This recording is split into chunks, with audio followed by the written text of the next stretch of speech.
Hey, welcome back everyone. Nathan with Cruising Views. So today I'm going to be discussing the 5 things that I have learned over the past year after purchasing my very first commercial truck.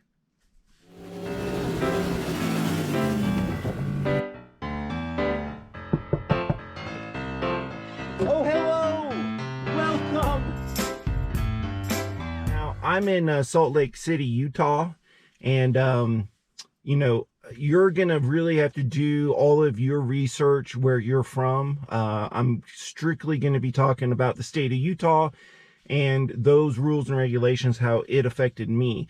Now, doing my research over the past 2 years before I purchased this Ram 5500, I did see a lot of similarities between states.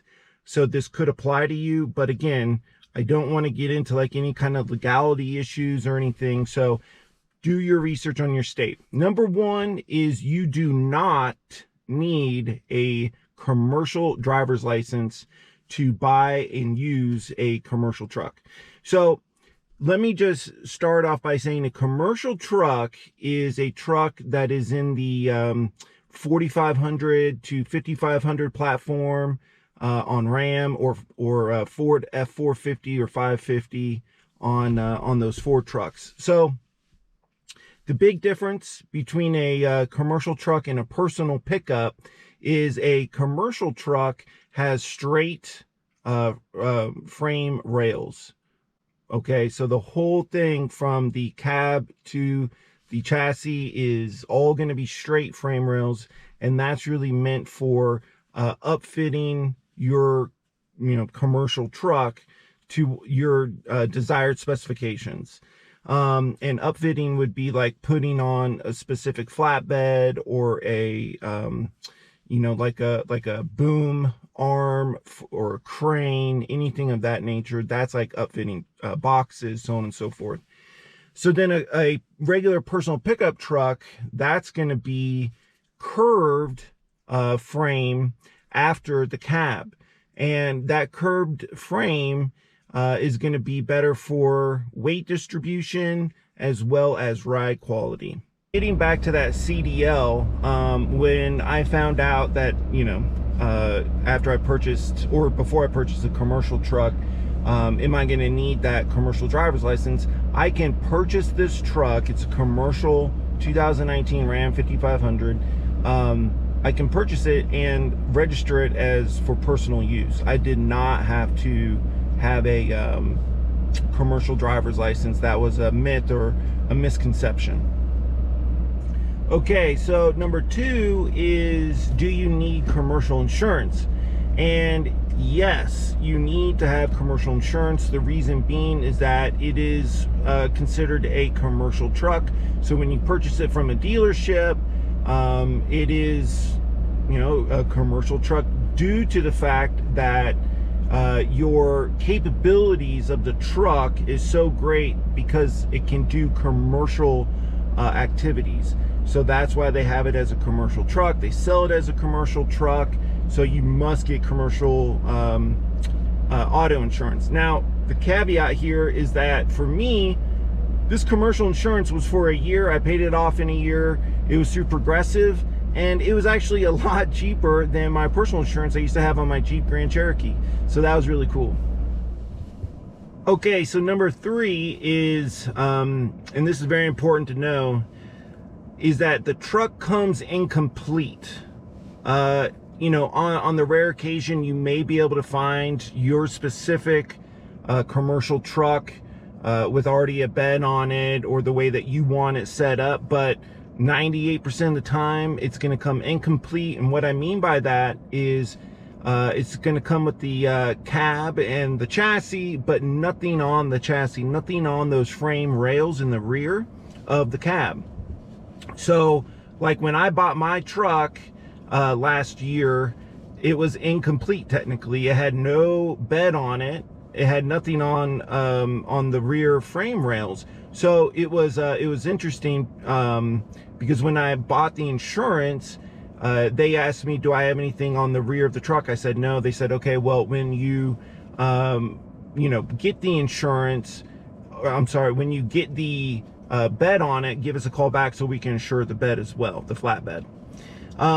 So anyway, it's important to realize that it comes incomplete. You're going to have to purchase a flatbed. You're going to have to, you know, really complete that truck after the purchase. Okay, so number 4 for me that I learned is the maintenance and the ongoing service of a commercial truck. A lot of, you know, oil change places, your Jiffy Lubes and stuff will not help because the weight of the truck. So my truck unloaded weighs close to 10,000 pounds, and they just don't have the jacks to actually get it up off the floor for regular maintenance, tire rotations and alignments.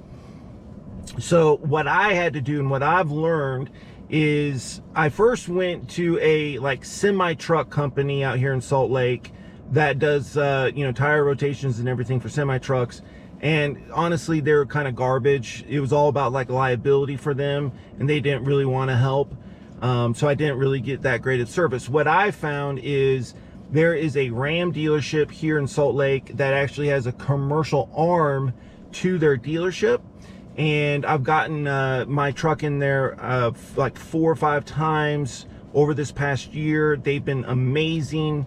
They've helped me not only with like the continual service of the truck, engine tune-ups or the oil changes, tire rotations and alignments, but they've also helped me with accessory installs as well. So I would suggest you know, partnering up with a local dealership that has a commercial arm to that dealership, and then they can help you with that service and long-term maintenance. Okay, so to round off this video, number 5 thing that I've learned, and really the experience that I've had going through purchasing a commercial truck, again, is the major reason why I did this was for the payload capacity. Payload. All of the personal trucks, 1500, 2500, and 3500s were not, and I repeat, not able to carry the load that I required.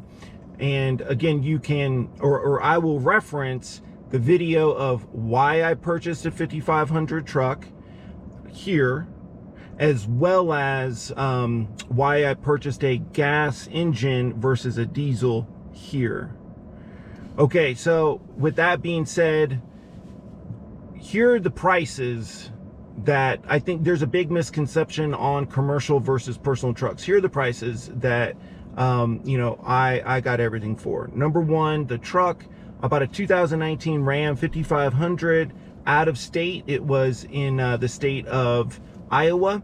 I used Commercial Truck Trader and Commercial Truck websites to kind of look for vehicles. I knew really quickly that it was not going to, you know, I wasn't going to be able to find what I was looking for in Salt Lake and the state of Utah. So I found my truck in Iowa, and I bought it for $51,000, brand new. It was 8 miles on it, and it had the Laramie package. I will also reference luxury truck review 2 here, because I was very lucky enough to find a Laramie edition 5500. Okay, so I bought it for $51,000. I spent $2 grand on getting it shipped down from Iowa to Salt Lake City. I spent $7,000 on my Knapheide 9.5 foot long by 8 foot wide aluminum flatbed. And then I did a single wheel conversion. I did the full entire kit through a company called Buckstop Truckware, which they're amazing. They're out of Prineville, Oregon. And I spent close to $17,000 doing that. So all said and done, with a brand new 5500 2019 Ram, completely done, minus the suspension, I'm at $77,000. I then spent another $6,000 on a 2-link rear air ride suspension through a company called Kelderman. fully installed and everything, that was another $6,000. So now I'm up to that, you know, $83,000 range. But again, this is completely built exactly the way I want it.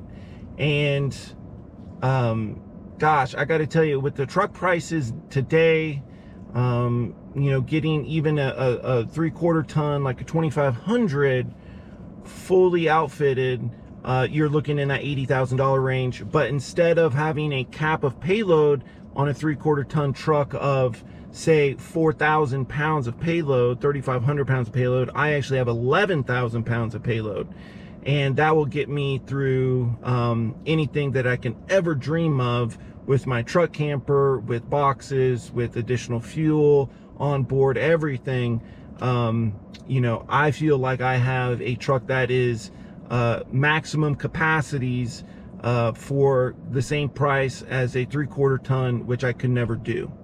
So I hope you enjoyed this video of the top 5 things that I've learned since owning a commercial truck for the past year. We look forward to seeing you on the next video, and have a wonderful week.